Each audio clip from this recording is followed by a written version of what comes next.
Саламатсыздар ма оқушылар? Тараз қаласы номер 46 орта мектебі, 5 сынып, жаратылыстану пәні. Сабақтың тақырыбы экожүйені біріккен шаруашылық деп атауға бола ма? Пән мұғалімі Бегділдаева Салтанат. Сабақтың оқу тақырыбы экожүйенің құрамдас бөліктерін анықтау. Сабақтың мақсаттары: экожүйе ұғымын түсіндіру, экожүйенің кешендерін анықтауды үйрету. Экожүйе ұғымын британ ботанигі Артур Тенсли 1935 жылы ұсынды. Экожүйе және биогеоценоз ұғымдары синоним ретінде қарастырылады. Экожүйе дегеніміз тірі ағзалар жиынтығының қоректену, өсу және ұрпақ беру мақсатында белгілі бір тіршілік ету кеңістігін бірлесе пайдалануының тарихи қалыптасқан жүйесі. Экожүйенің құрылымы биотикалық және абиотикалық факторлардан тұрады. Биотикалық факторларға барлық тірі табиғат компоненттері жатады. Абиотикалық факторларға барлық өлі табиғат компоненттері жатады. Балалар, суретке мұқият қараймыз. Суретте қоректік тізбек сызба нұсқасы берілген.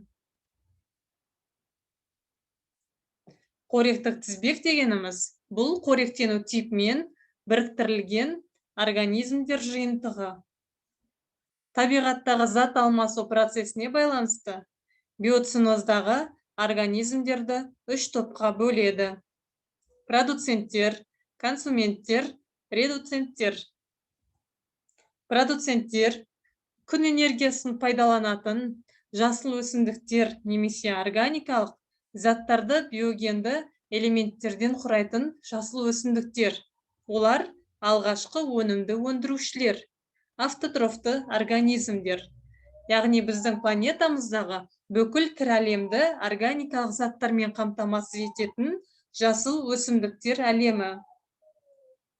Консументтер.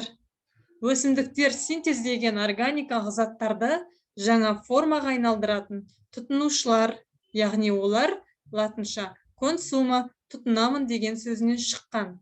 Продуценттер жасаған органикалық заттарды пайдаланатын гетеротрофты организмдер. Бұларға жануарлар, көптеген микроорганизмдер, кейбір насеком қоректі өсімдіктер жатады.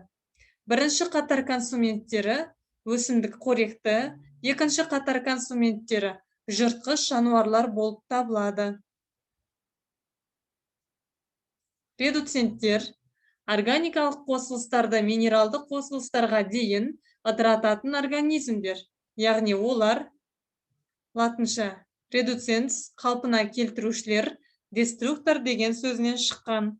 Органикалық заттарды ыдырататын және оларды басқа организмдер игеретін биорганикалық заттарға айналдыратын ағзалар. Редуценттер биологиялық зат айналымының соңғы звенолары. Олардың қатарына саңырауқұлақтар, бактериялар, сонымен қатар өсімдіктер мен жануарлардың өлі қалдықтарын өңдейтін кейбір ұсақ түрлер жатады. Шығу тегіне қарай экожүйе жасанды және табиғи болып бөлінеді. Табиғи экожүйе бұл тірі ағзалар тіршілік етіп, бір-бірімен байланысатын жүйе. Ал жасанды экожүйе бұл адам әрекетімен жасалған экожүйелер. Бірінші тапсырма. Экожүйе түрлерін анықтаңыз.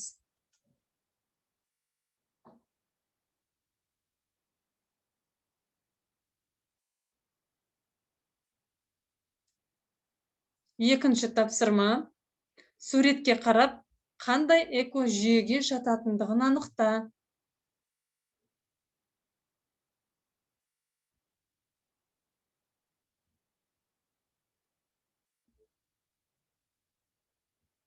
Келесі сұрақтарға жауап беріңіз. Экожүйе дегеніміз не? Экожүйе қандай компоненттерден тұрады? Экожүйелерге мысал келтіріңдер. экожүйе түрлерін атаңдар.